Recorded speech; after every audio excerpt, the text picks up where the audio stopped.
So thanks for joining in on this talk event called My Path to UX. This time, we are introducing Claire, who is the co-founder, and yeah. So if for those of you who are not familiar with me, my name is Melanie, aka Chocolato. I'm also the co-founder of the Collective Studio. And I've been a freelance graphic designer for about like almost 7 to 8 years now, and I'm switching over to UX. And Claire was also doing the same. Well, she also had a background in business analyst, and she's now a product designer at American Express. So, because of this event is happening on the weekends, we reserve this time for professionals or junior designers to talk about their experience and how they got into the jobs that they have right now. And it's a great honor to have Claire hosting an event with us because obviously she is the workshop queen. You've probably seen her around hosting our design sprints. So now this is a time for you guys to learn a little bit about her, get a little bit personal, and find out how it is that she became successful. So, yeah, that's my spiel. And on to you, Claire. I'll leave. Everyone, thank you so much for coming to my little talk session.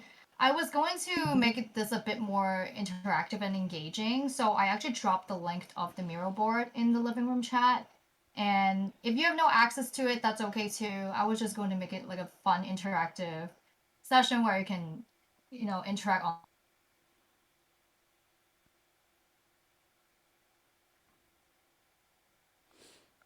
Sorry, I muted myself by accident. If you click on the link, you should be able to request access. If not, that's okay. You can see my screen share and then I'll just proceed with how it is. Um, Melanie, should we give another minute or should I just start? I think you could get started. This Okay, session awesome. will be recorded, so if any of you guys are interested in the recap, we'll post these videos next month. Alrighty, Awesome. let's go. All right. Okay. So a little bit background about myself. My name is Claire Ho. As Melanie mentioned earlier, I'm the co-founder of the Collective Studio. I've been doing UX product design for about a year and a half to close to 2 years now. And I actually came from a non-design background. So most recently, I just successfully transitioned and working at American Express as UX designer, and I am modernizing and designing. Oh, I'm sorry. If can you please put on mute? Thank you. I'm just designing and modernizing the commercial global platform. So let me take you onto my little UX design journey. So as I mentioned before, I came from a non-design background, but however, arts and design has always been deeply rooted in me. Growing up, I was always very creatively likes to doodle, draw, and just do sketches in my own time or even during classrooms sessions. So I thought I was going to be a comic artist growing up. However, art was something that was very highly discouraged. Especially, I am an Asian descent family background where everyone wants us to go into the business administration route. So, because of that, I decided to do business administration for my undergrad degree at Pennsylvania State University. But that was a very tough road for me. It was not something that I was super fond of and super enjoyed it. However, I made my way through and got into doing business and started my career as working in a luxury retail jewelry company. So I worked in retail for about a year and a half, and then I transitioned to working as gemstone buyer. Again, something very different than what I'm doing now. But however, during that process, I learned something about product development, which is a little bit different, but fundamentally there are similarities to the product development lifecycle of digital products. You always have to start with ideas and designing and carry that out into your prototype and make that into your reality and sort of give birth to this creation. And so from that process, I was learning a bit about product development. And then I also discovered there is product development in the digital world. And one of my friends gifted me this amazing book called The Design of Everyday Thing by Don Norman. Highly recommend everyone to go take a read of it. It's the Holy UX Bible. It really changed my perspective of understanding how everyday design, whether it's a tangible or intangible product, and how it affects the way we interact with things and how we see things and how we perceive, how things are working in that sense too. And something I also learned from reading that book is that, we should really be focusing on designing for human-centered experience, something that cater to us as human beings versus just designing something that might not be catering to our psychological and normal behavior as a human being. And from reading that book, I decided to do a switch from my career. It was a very difficult decision. You think about the fact that I have to start from ground zero and from scratch to completely switch to a different career. It was very scary, but that was where also my darkest time. But I decided I have to do something for myself. So I enrolled myself into a UX design bootcamp. And that was also super difficult, which I will touch base a bit more about that topic in just a bit. And unfortunately, it was not easy. I was working full time at my company while I was studying part time. Every night, I would get off work, go home, study, work on my portfolio case studies, and meet with my mentor. I will be working until 1 a.m. every night. And inevitably, I was so burnt out after about 9 months. I also took on this bootcamp challenge where they made us do front end development studies. So I was learning HTML, CSS, and also JavaScript. And coding is absolutely not my forte. So from that experience, I learned that it was just not my nature to become a software engineer or programmer. So I wanted to focus on more of the UX and UI craft. And it was so unfortunate because I was so burnt out from doing the UX boot camp, and also these boot camps, especially the one that I enrolled, they were very money hungry. They also did not have a very good mentoring system, unfortunately, so I dropped out. I took about a year to reassess my situation and try to rediscover my passion because getting burnt out doing UX is a reality. And I do not want to sugarcoat it to anyone. You will get creative blockage, you will get frustrated, you will get into disagreement with stakeholders and even with other designers just because we're all very different people. But I want to let you know that it's part of the process and don't give up. But you do need to take a step away from the scene to basically revitalize yourself to understand what's working, what's not, so that you can come back stronger than ever. So after I took almost a year break, it was about the pandemic time. It obviously affected everyone. Um, I was lucky enough to got into a job at my previous company, working as a business analyst and help with some computer software development for the company. So from that process, despite there were not much UX design involved, I was able to be on the back end and understand how some of these complicated programs are being developed and designed. I was working on this huge project that involves with modernizing three different types of programs. One of them is like an ERP. It basically stands for an enterprise program where they manage physical supplies and invoices. And there's another one called finance and operation program. It's dealing with a financial perspective of a business operation. And then we have a third one. It was called a CRM, which stands for Client Relationship Management Program. So from that experience, I learned a lot about software development, but I know my heart still lies in UX. So I decided to find myself accountability buddies and also try to expand my network to meet with more people. And this is where I was lucky and met Melanie.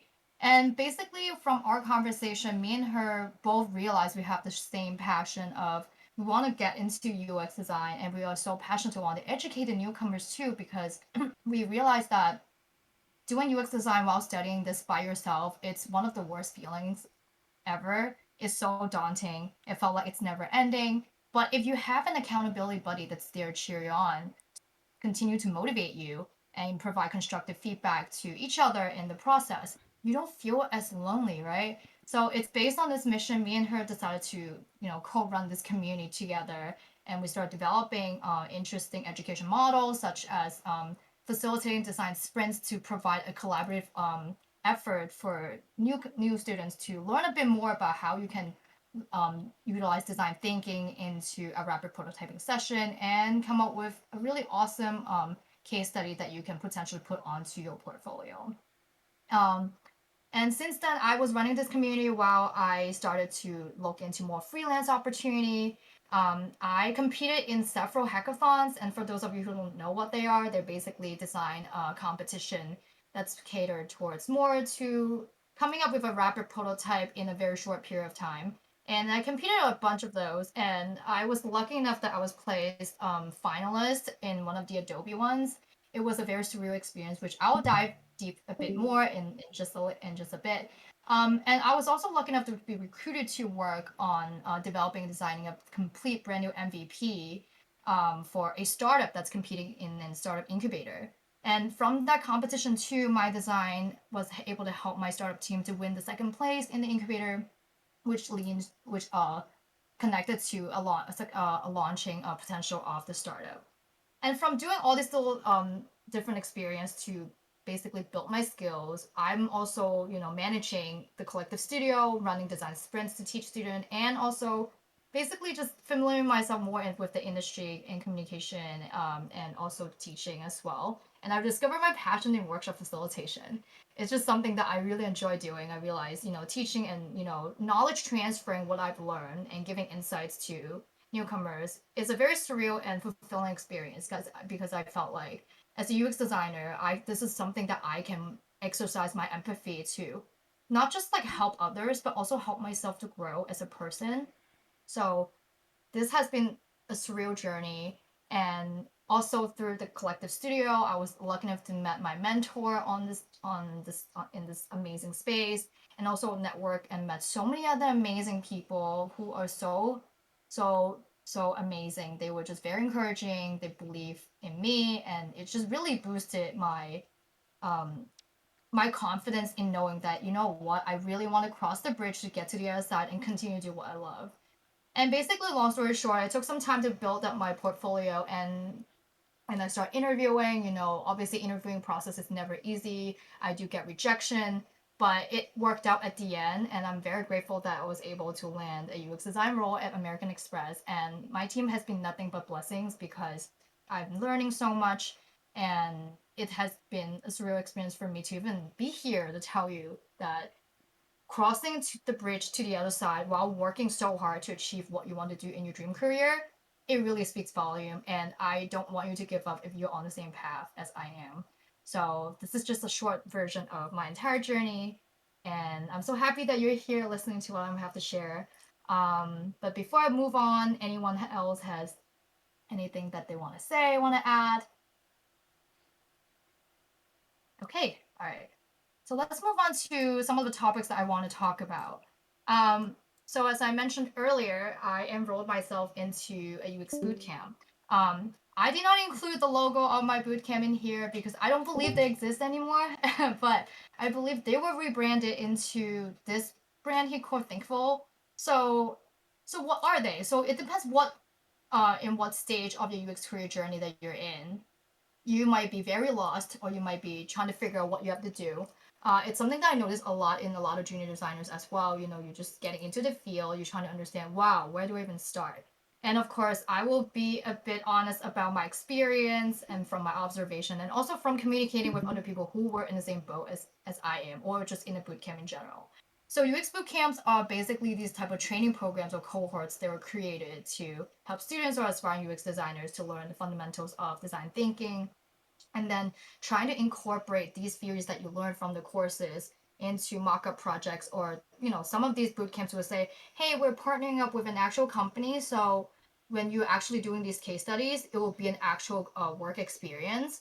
So this is how they package and program and sell it to general public in that way.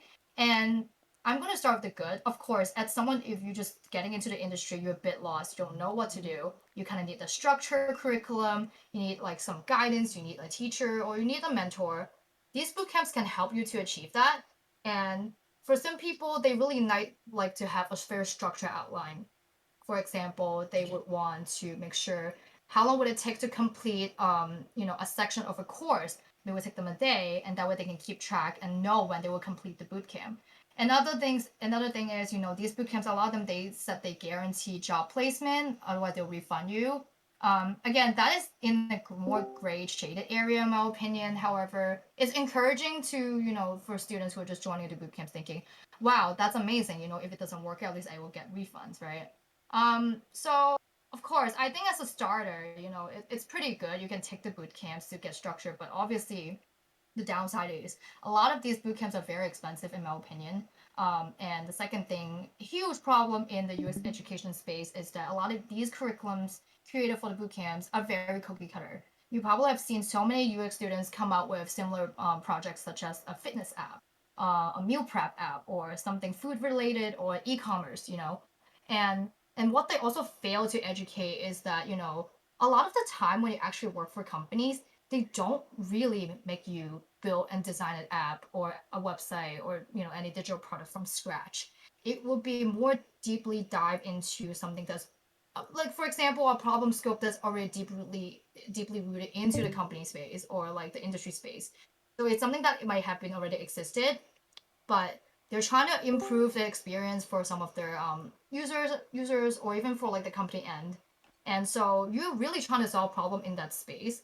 So, but a lot of these bootcamps don't really provide that, and they also have horrible slogan or jargon, misleading jargon, I would say, to say that hey, in 6 months.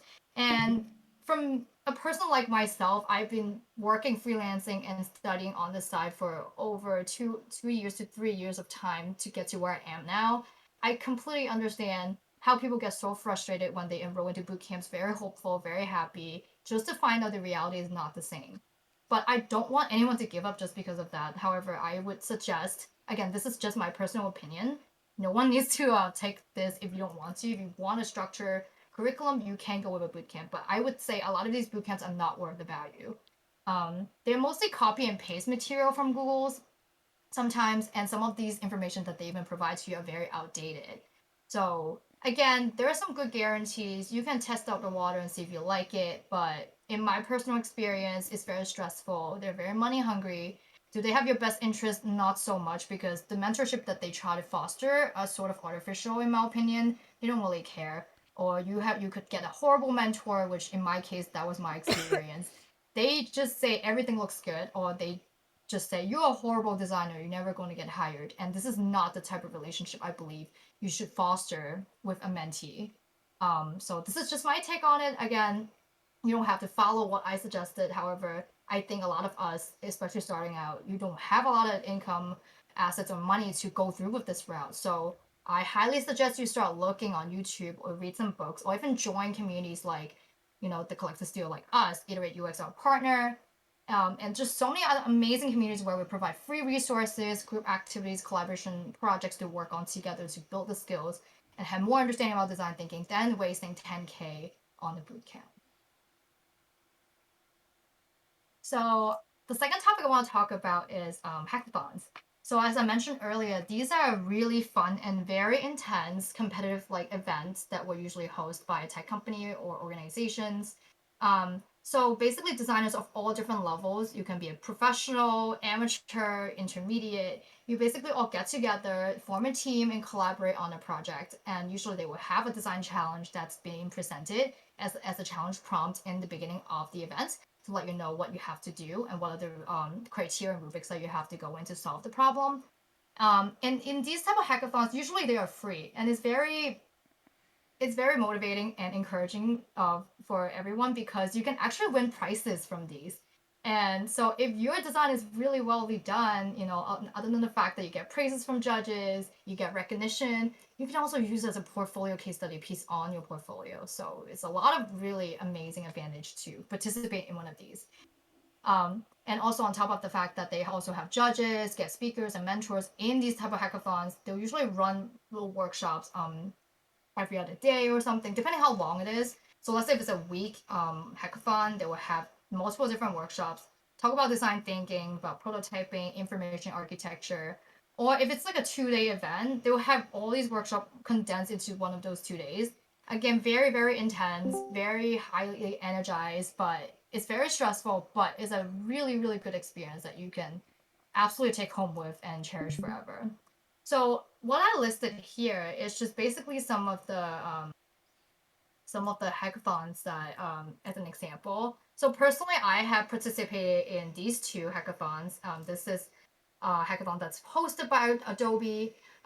They do this really like very often. They have two professional ones, and also they have a lot of the ones just for students. And I don't want anyone to feel scared to participate in the professional or the student ones. If you think you have the ability to just have some fun, get into the space to test out your skills and try to work with another person to see how collaboratively you work well together. Highly recommend just doing these. They're so fun. And and here are some of the links. And again, you can check out the link that I dropped on Miro, of this Miro link onto in the living room chat. Basically, you can click on this link and directly it will take you to these hackathon websites. This is one hackathon that's happening, I think, in the fall, and they're free. You can basically like start signing up for it now and prepare for it. And you can join and fun. So a bit more backstory about my experience in hackathons. So yeah, I participated in a couple different ones, and I think something that I learned is that everyone's skill sets and levels will be very different. And I was being a team lead in one of them because I was the one with a bit more intermediate experience than the other. And so being a lead in that team setting environment in such a short period of time frame was very nerve wracking, but I was able to pull through my team. However, did we win? No. But I think it's important to know that winning should not be the ultimate goal for these type of competition. It should be, as a learning experience to learn how you can, do a good job communicating with your teammates, how you can present your work, and that's something that's so important because again, UX itself design, and it's not just about designing something on the UI perspective or understand a bit more about just the users. There's so many intricacies. You have to present your work, you have to defend your design decisions. You could even get into arguments with developers just because they disagree with what you're doing, and or whatever you're designing now is going against the back end logic. So you have to set a constraint for yourself to think back, oh, okay, so I cannot design whatever I want, and that's again something that a lot of these boot camps and online courses might not teach you. So happy to discuss more in details later on after this speaker event if you want to know more about my experience on that perspective.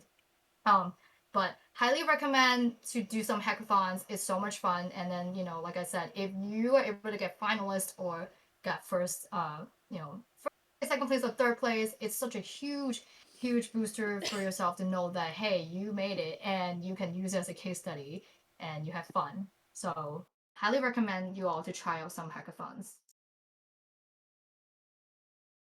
So next topic is startup incubators. So these are a bit different than hackathons. So think of it like there's a startup company where they trying to go through some investor funding rounds and they have to present their MVP. A lot of companies they work around an MVP, minimum viable product, to make sure it appeals to the public while they can also earn money simultaneously. And basically, these type of incubators are the ones who accelerate them to help them get the fundings and give them mentoring, providing a workspace, and in training in the process. It's not something that's very easily just to find and randomly you can just jump in. I was very lucky enough to be recruited in on a startup team for one of the experience with Design Innovation Center of City College of New York. Um, I can only speak from my experience, but it was intense. It was crazy. Of course, crazier than just hackathons because those were short term.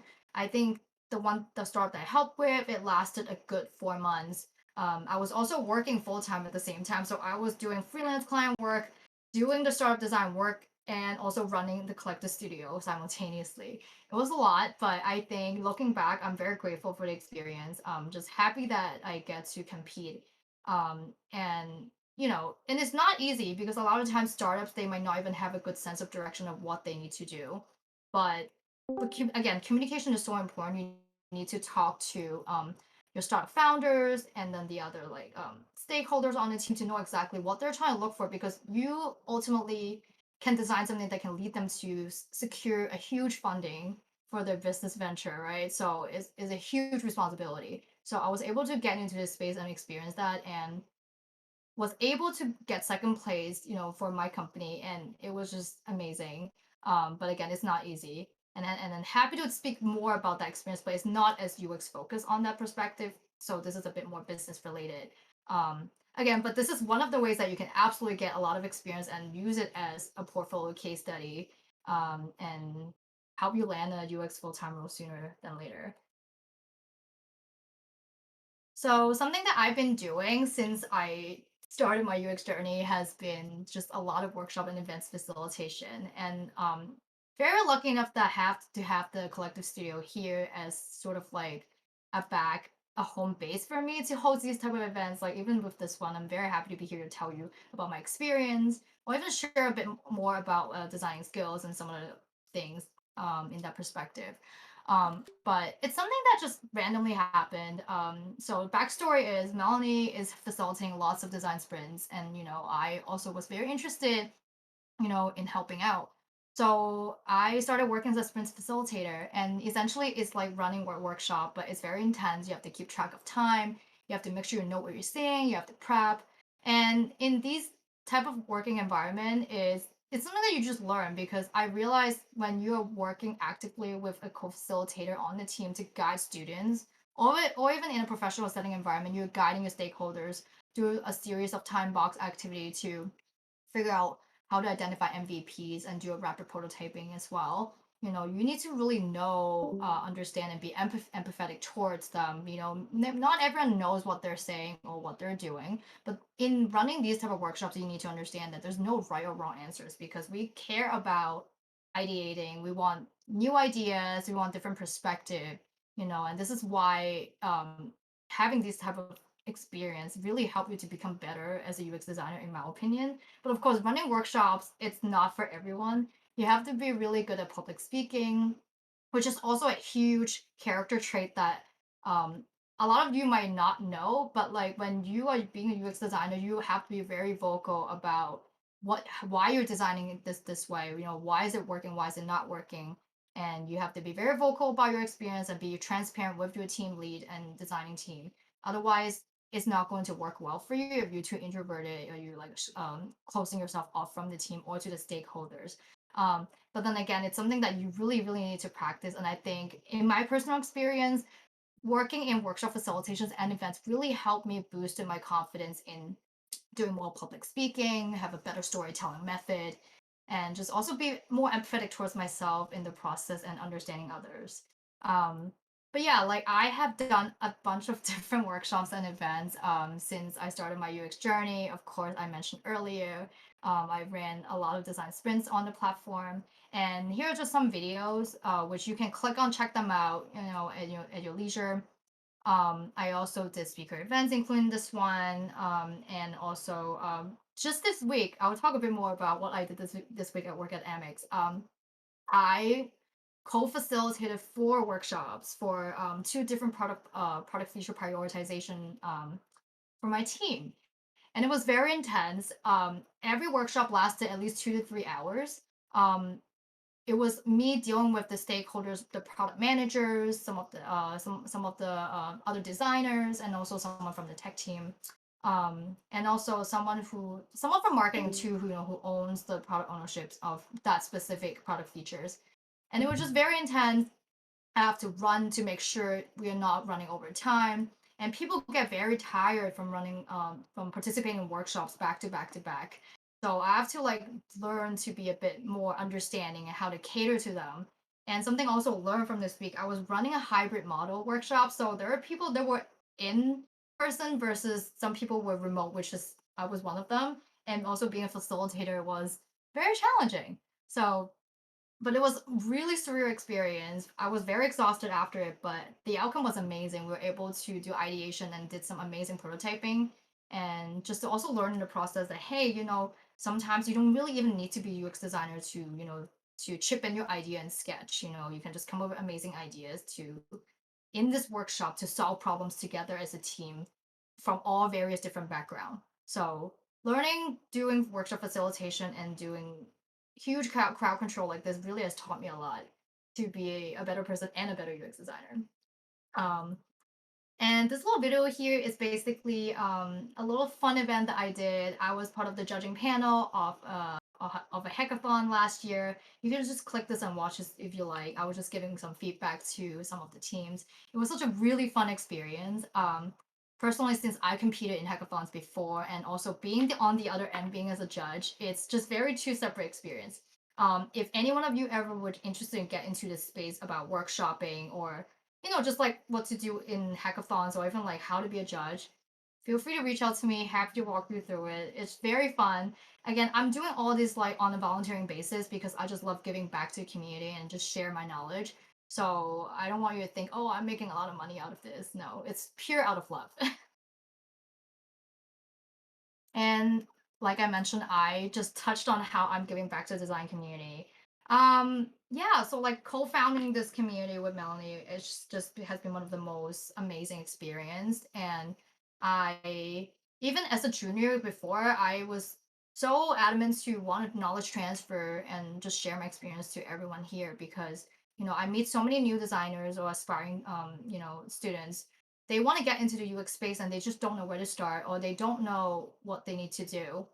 And I also met people who were in similar boat as I was. They were in the boot camp that they were so unhappy and they don't know what to do. Should they drop out? Should they continue? You know, I always give advice to people that, if it's not something that is making you happy, I think you need to extract yourself away from it just because this is, let's say if UX is a dream career of yours and I don't want you to feel burned out or feel that, wow, I am hating this now because it's not for me. And that's something that I love stepping in as sort of like a mentor like type of role. I want to give informal coffee chat just to talk about your experience, get to know you a bit better, try to humanize, our interaction because we're always about humanizing in UX. So just to help each other out that way. I might not be an expert in UX yet, but I know I'll be there one day and I'm just happy to be providing my service for free. Just meeting even more people at the same time, giving them critique, guiding them without, being judgmental and not to have them experience something that have experienced personally because when you meet horrible people that doesn't really care about you and pretend to be a mentor or a mentor figure, it's very saddening and I do not wish that upon anyone. So I'd rather take my horrible experience and turn it into a better one and continue to leverage my power and empathy to all my members and to whoever that I'll meet along the way. So this is how I give back to the UX community. And yeah, so I love doing UX design. This is just a short version of how I got into UX, how I'm giving back, and what I've been doing. There are definitely more things that I've been doing behind the scenes that I probably forgot to like leave it here. But again, happy to set up coffee chat just to talk about my experience. Share your experience with me actually, so I can give you advice or take a look at your portfolio and see where we can go from there.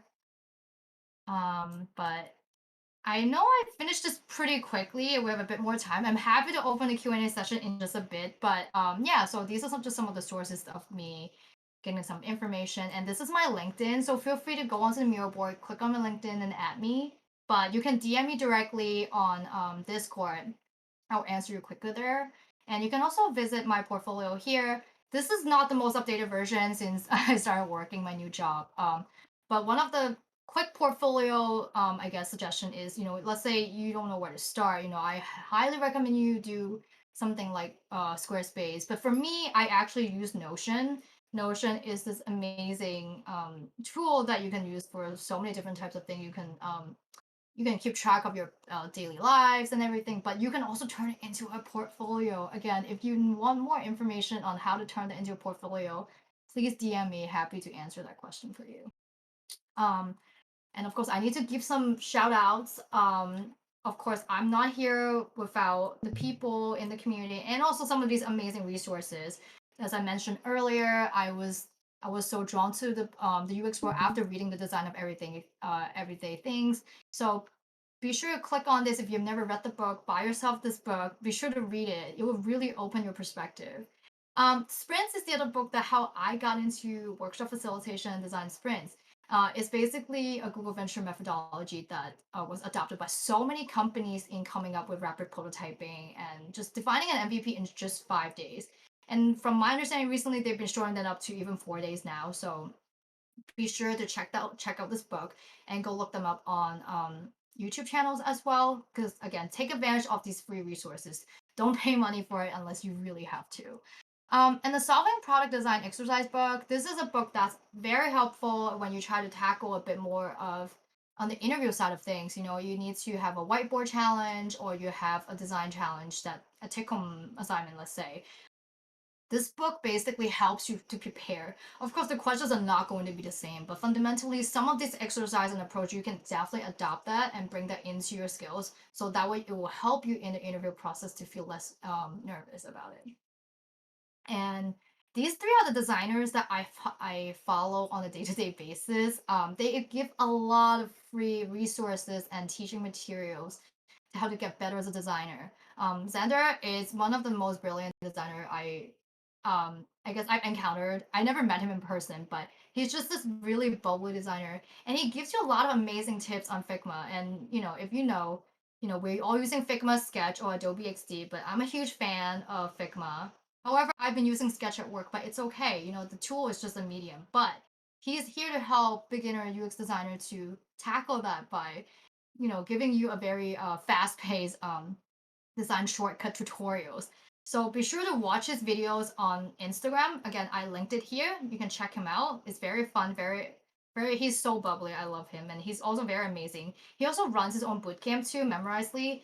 It's a lot cheaper than General Assembly's 10K, 13K. His is about $2,000 USD, but I think people have really gotten good results from it. Again, I feel like if you do want to go through the bootcamp route, he could be one of the better options out there for you. So be sure to check him out. But take advantage of the free resources first. My skill is another Australian UX designer that I follow regularly. He does also do a lot of amazing tutorials on YouTube, so please be sure to check him out. I learned about auto layouts. I learned about constraints and some of these more intricate, intermediate to more advanced Figma design skills that I realized a lot of places were not really teaching. So he's very focused on that. So be sure to check him out on YouTube. VA Experience, he's another really senior designer that just gives so much informative things about how to work with stakeholders, what you do when you're stuck in some kind of more precarious situation, a conflict between design team, product team, and everything. So he's a bit more business and UX focused. Be sure to also check him out. He really helped me to open my eyes, be more prepared of my current role at American Express and just the UX journey so far. So yeah, this concludes my little talk, and I know we have about 20 something minutes to open to Q&A. So Yeah, yeah. that's cool. Thanks, Claire. This is amazing. I like how you used Miro for your presentation. I think that's really clever. And yeah, does anyone have any questions or maybe some comments for Claire? Okay, so Lily has a question. I Mm-hmm. think she says, especially for your second phase of UX study, can I ask what your study work balance slash Mm. pattern was like? I guess she wants to know how you manage your life and work and everything else. And it says here, e.g., did you go back to late nights after work or optimizing weekend study or both? Yeah, so it was very exhausting. My so okay, I'll dive I deep dive a bit about it. So during the boot camp phase, yeah, I like I mentioned, it was like a nonstop everyday thing. But the second phase, it was not that intense. I think it's because at the second phase, I already have some like good foundational skills and knowledge from the bootcamp, even though again their information is pretty outdated. But I utilize some of their curriculum and also start doing a bit more research on my own from Google. And like I mentioned, I start following along different YouTubers and even just go on Instagram, and that's how I like discover all these amazing designers giving free tutorials. I think it's like from those I started learning more like a bit a bit more freely. I would say I would stop deep diving until 1 a.m. every evening. I would spend a bit more on the weekend to read a bit about different materials, and I also just start getting hands on with things. One of the things that I did was if to practice UI design. I think a lot of people probably did the same thing too. I was doing daily UI challenge. They basically give you a prompt and you basically just design something UI related for that prompt for 100 days. That's also very intensive, but the problem with that is you can do that all you want, but if you don't have a mentor, it'll make it really hard to get constructive feedback. So around the same time when I was doing that, I decided to join different design communities, and of course I discovered the collective studio in the process, and then later I became co-founder and also found design buddies and a bunch of other UX UI little Discord server. And from interacting with people here in networking, I just continue to basically practice my craft on Figma and then start looking for a freelance opportunity in the process. So it will be like me reading articles, brushing up on my theories, understanding, to being a bit more practical and do practices to try to like find even like volunteering projects. And then for me, I was fortunate enough to land in that startup incubator competition space to use that experience as one of my case studies. And on top of that, I was doing hackathons, since I personally think those are amazing ways to get your hands dirty into practicing your skills to make sure and also learning at the same time, because those are very intense experience. Okay, and we have another question here from Will. His question is, or her, or they, I'm currently completing the Google course for UX. Um, at its completion, I'll have two projects for my portfolio. Is this enough to start looking at paid internships?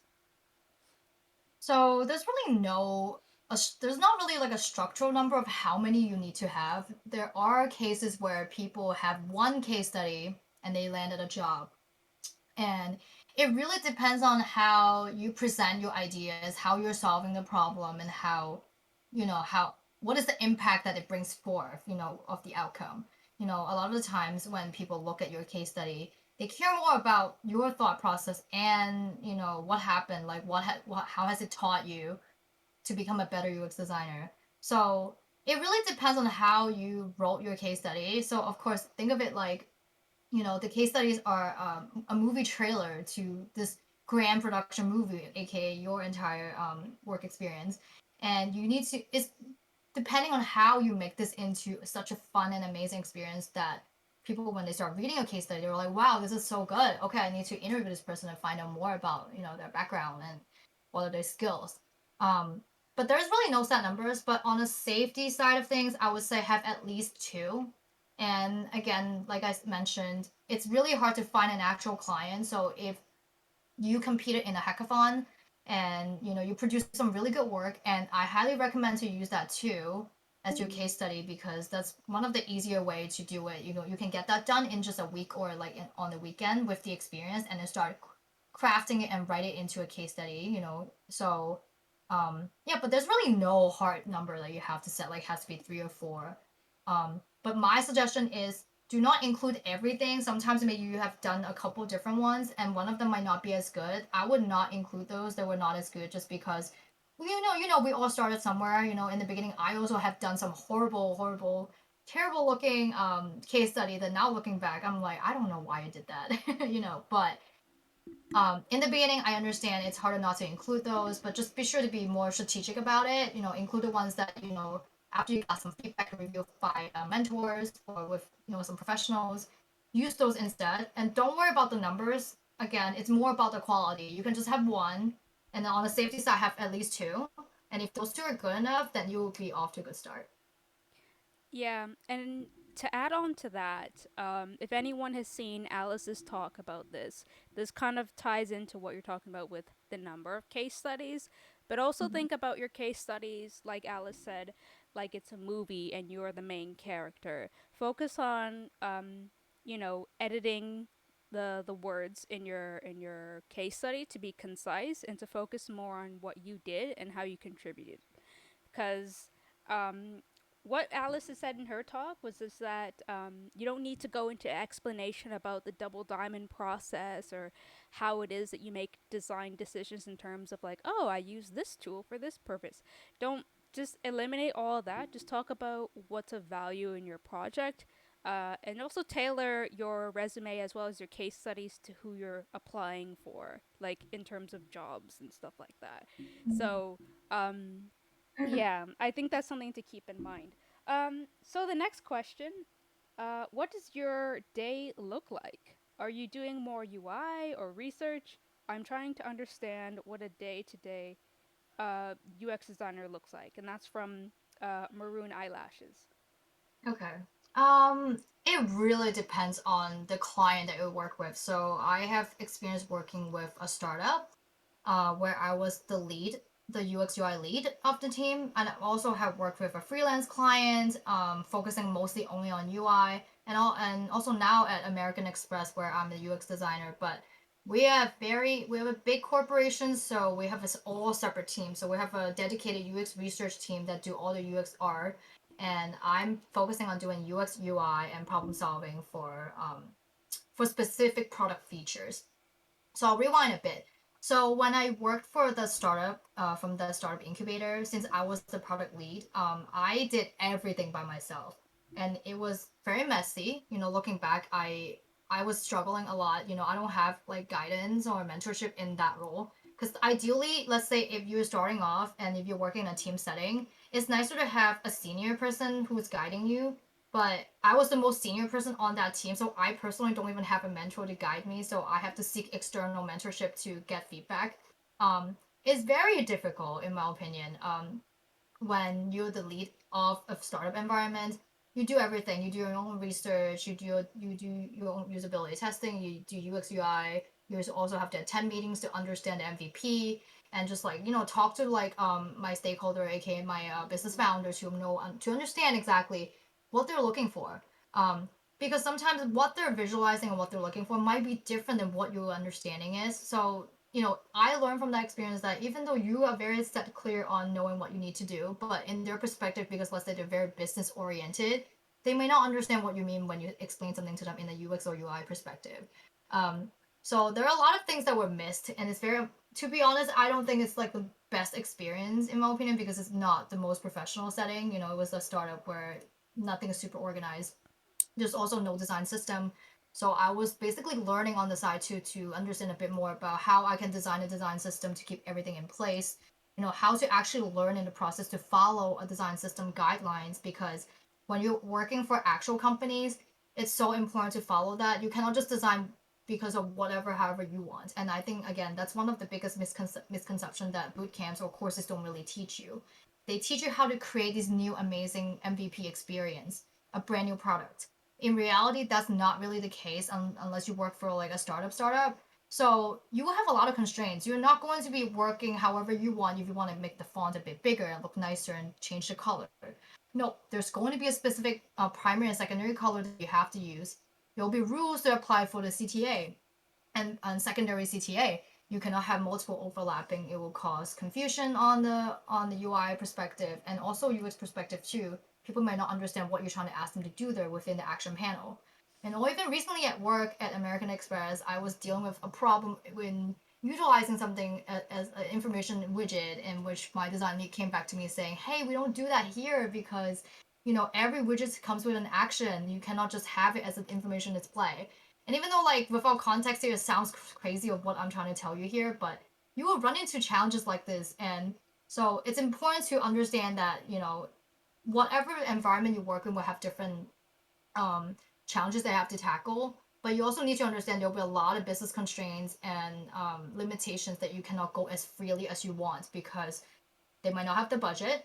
They might have back end code that's deep rooted for the past 10 years. Let's say it's an older company, if they go in to change that code just for this better design, it'll ruin all the work that they did in the 10 years. And you have to consider perspective like that. So you have to be really careful in how you can work with your constraints.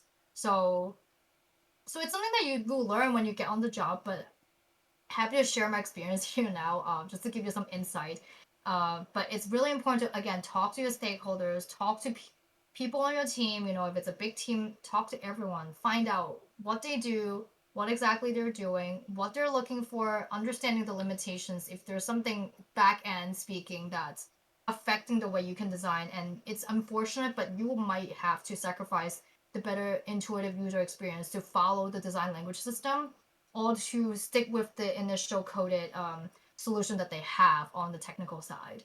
So, but this is just more like a overview of my experience. But yeah, every day it's a bit different.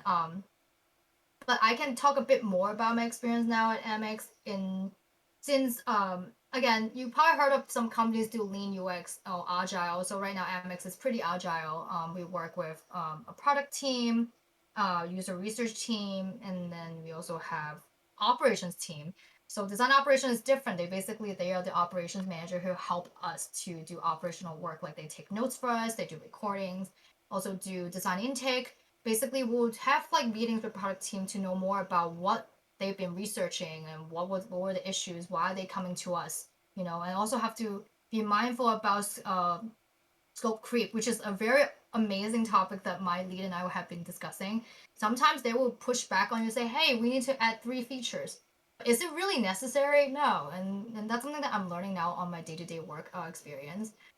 They will ask you to do all these things, but you might not have the capacity to do so. And even this week, I was running 4 workshops and they want me to hand off this design by Thursday. And I told them I can't. Like, you know, you need to understand the fact that I'm only one person doing this project. You know, I'm also running workshops. So it's interesting to learn from experience like this because you need to learn to stand up for yourself in that sense too, but while working with other people. But every day, yeah, it's not quite the same. It depends on what they throw at you. You know, I have a lot of meetings, so but we try to keep them, you know, productive. We don't want to have meetings that's like, oh god, like we're just discussing things that doesn't matter, you know. And also, one thing I really like about working at Amex right now is that we have team building meetings. You know, we did like a business chemistry workshop the other day just to understand more about the way we work with each other. And I think that's very important. Of course, I don't think every company does that, but then I think it's important to at least build some kind of rapport when you're working with your, you know, your teammates, another UX designer, or even a senior UX design, or you know, or your design lead, you know, and you have to be honest and transparent with them. Otherwise, it will be making more difficult working experience together. Okay, very good answer. Do we have any more comments or questions for Claire? Feel free to unmute or use the text if you have something to say.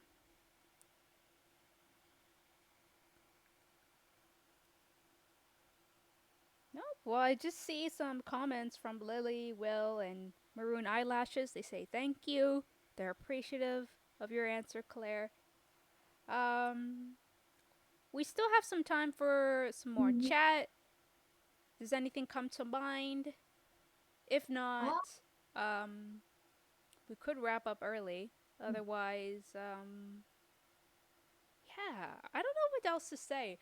I know American Express, you've been telling us earlier in the day the crazy conversations you had with your developers. oh And I just yeah. have to say that, like, It's kind of sometimes developers, because I know my brother is a developer and he's also, like, yeah. self taught, worked in the industry for like 10 to 15 years or more than that. And they can be a little bit arrogant, but of Mm. course, in a professional setting, there's ways to mitigate this to reduce friction. So I don't know if Claire, if you have something to share about that. Yeah, How do you deal with yeah, so conflict? this will be sharing like a work story time, I guess. But it literally just happened this past week, but basically, I was working on a new design feature that I mentioned earlier, and then we were supposed to have the design specs hand off, you know, this week. But before you do that, you have to have meetings with product team and the developers together just to make sure, you know, if my design will make sense for them in the development space, whether will create more trouble for them. And sometimes something you learn in the process, for example, even with the pixels, like not trying to be super perfect about it, but in their perspective, you need to be perfect. Let's say you are on a canvas and you have to max it to 1200 pixels, like in length or something. And if you start going crazy with the numbers in division to try to make the columns look nice, but without really doing the math calculation for it, it will really affect a lot of these other back end issues. So that's something that I learned from this. But at the same time, yes, dealing with developers can be either good or bad. So the backstory is one of the developers I work with, he's been with the company for many years. And I believe he's one of the probably like founding principal developers that launch one of the first few products in Amex space, and we have so many digital products, and we have so many different divisions just doing different product journeys, and so with someone like that, they can be very stubborn because they believe that, hey, I was the founding person who did this. I coded this and it was very difficult and I don't want to go in there to destroy my code. So it's a lot of pulling and pushing. And something I learned is, it's important to not just talk to your own teammates, but let's say if you have a mentor that's from the outside space, or if you know friends who are in software development that they might have an idea what's happening, please, like, I would suggest to consult with them, ask them for a second opinion, because as a designer, I can understand in my designer perspective, but if you have someone who's more on the development side can give you their perspective to help you solve this problem, it will really, really just push it forward way faster. And I was fortunate that one of my friends who works at Google as a software engineer, we had a conversation about it because I was trying to understand more on why is my developer at Amex was so adamant about that solution. But then my friend explained to me that no. Like, he explained to me some of the details, which because it's NDA, I'm not going to get into it. But the overview of it is that, the logically speaking, there is another way to do it, but I think I did not mention that previously to the developer. So I presented my solution. There were some heated arguments in the beginning, but it was good. We took care of the whole thing, and then at the end, the product team came back to me with good news, saying that, oh, Claire, whatever you suggested and proposed, after discussion, we realized we should just go with that. So I was able to tackle one of the very more difficult um, scenario in this case. And it's not easy, but I think one of the important thing is that you need to be transparent. You also really need to stand your ground, and it's something very scary to a lot of junior designers. You might be scared to speak up. You might be scared to stand firm of your decisions. They might just ask you all these things that make you start doubting yourself. Oh, am I making a mistake? Oh, maybe I did something wrong. But you need to remember why you did something a certain way. If you design it with a specific logic that ties into the constraints in mind already, if they still come back to challenge you, you need to stand firm and tell them, no, I already looked at all the specs and the deliverables requirement. I'm not going to take a step back and try to argue with you about it because I have my reasonings. You also need to look in my lens. So it's a lot about communications, and it's not easy. But again, I believe having a really good team structure and great teammates and design lead to support you in that sense too, also very important. So I'm very blessed and privileged to feel that my team are very supportive of me. So, but that's just like a very isolated side story that I can share, that some sort of obstacles that I run into at work. But I learn a lot from it. I'm not upset at it. But yeah, you just learn how to like work with other people better. Okay, cool. And we have another comment from Lily. She says, "Hey Claire, can I ask, what was your preferred cadence for touching base with mentors, accountability buddies?"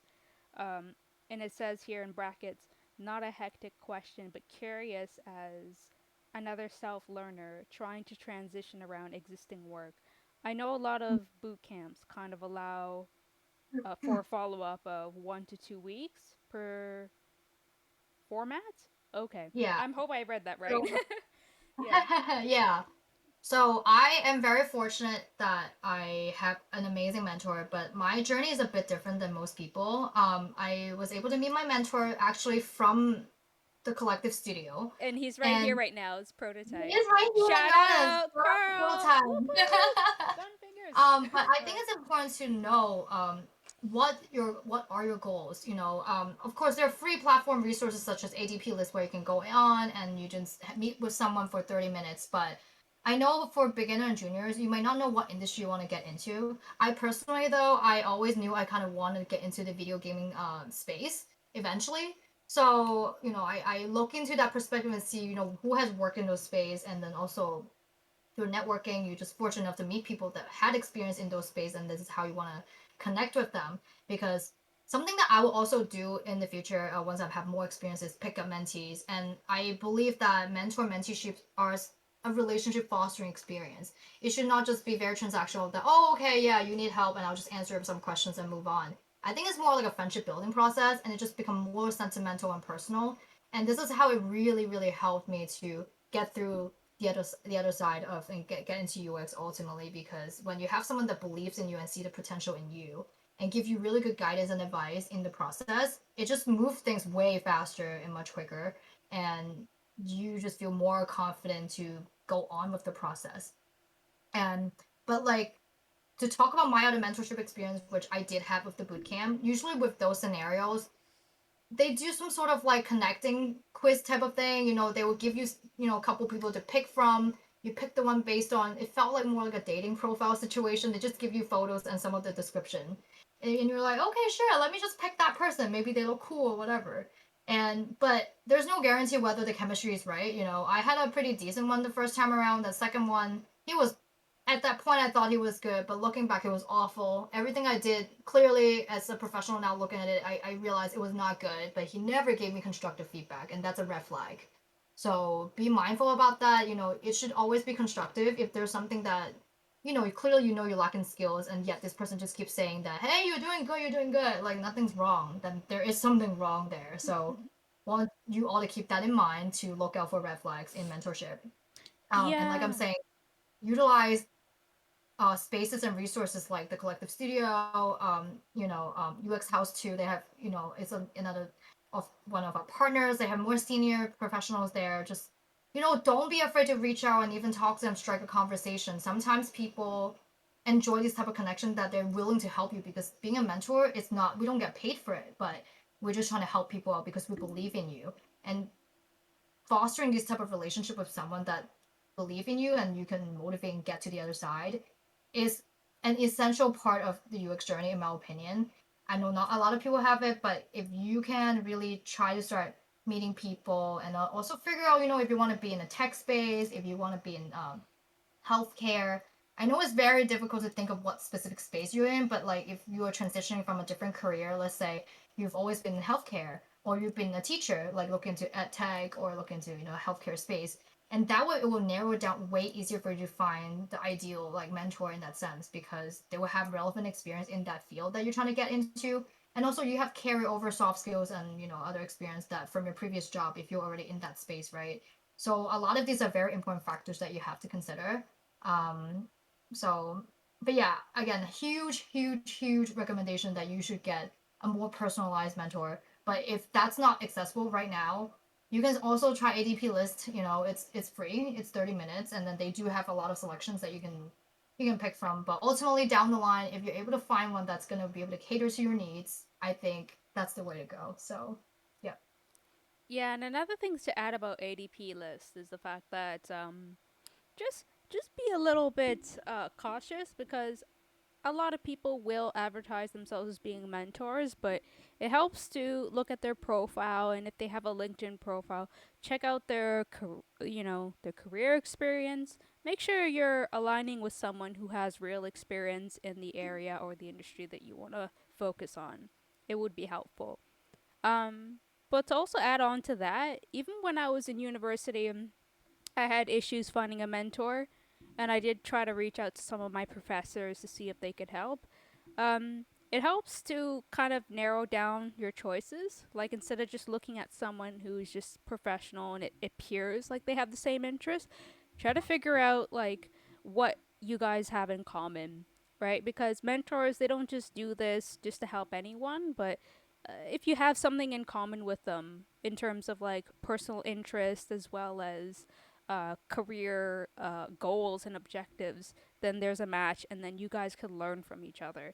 Because mentors also learn how to be better communicators and better leaders, so they would invest their time on someone that is more like them. And even if they can get along with you like a friend, like the exchange of mentorship should be like a friendship. You care about the person, they care about you, and you help each other. So it's all in the idea of like sharing and caring. Like we're Care Mhm. Bears or Yeah. something. Yeah. Anywho, let me see if there's more comments. So Lily says, "LOL, like a dating site." Cool. So what I'm hearing is cadence, finding the right person slash people for mentoring. Cheers. Yeah, exactly. That's exactly it. People's personalities are different, so just Mm. because there's someone out there that has the job that you want, maybe personally, and in terms of how you communicate or even availability or what you want to talk about and how you want to learn, might be a mismatch. So it takes time to find the right kind of mentor. And yeah, based on what I've heard from other people that have been through the collective studio, former mods, like it's not easy. So definitely shout out in the peer to peer channel. Just write a little bit about yourself and try to connect with others because that will kind of help you to close the gap in finding the right person. Um, yeah, it's not easy Yeah, to just go up to someone and be like, "Hey, mentor me. You're a professional." It's like, "What?" yeah, Ah, they're being attacked, right? So, yes. introduce yourself and talk about your goals and objectives. And if they see it as something of value to themselves as well, because they want to help someone in that area, then you got a match. Yeah, but like huge disclaimer, please do not spam. All these UX designers on the channel. I think it's more of like you need to create an opportunity to build rapport with the person Mm-hmm. and connect and see if you guys are having match in that sense. Because one, please don't spam people. No one wants to get spam on Discord or LinkedIn. But we if the relationship can be fostered and worked out, happy to. Personally, I'm very interested to start mentoring more at the early stage UX designers since I've been through this path right now. I have a bit more experience just to guide them in the beginning stages. But I don't think I'm open to mentorship at the moment. But hoping maybe next year I can start. But just to give a shout out here, for whoever knows. But if you want to schedule a coffee chat, 'cause those are more informal, happy to as well, like 15-30 minutes just to talk about your experience.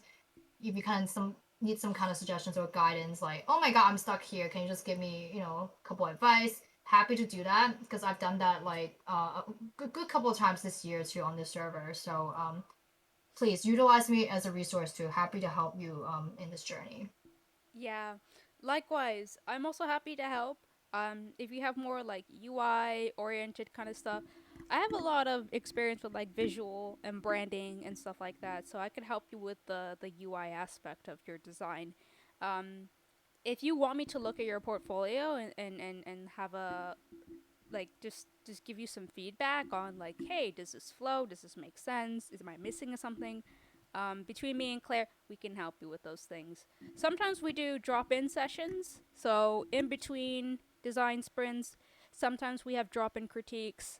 I've noticed some members who were a part of this chat that were, you know, being a participant, just observing, they've also been part of our drop in critiques.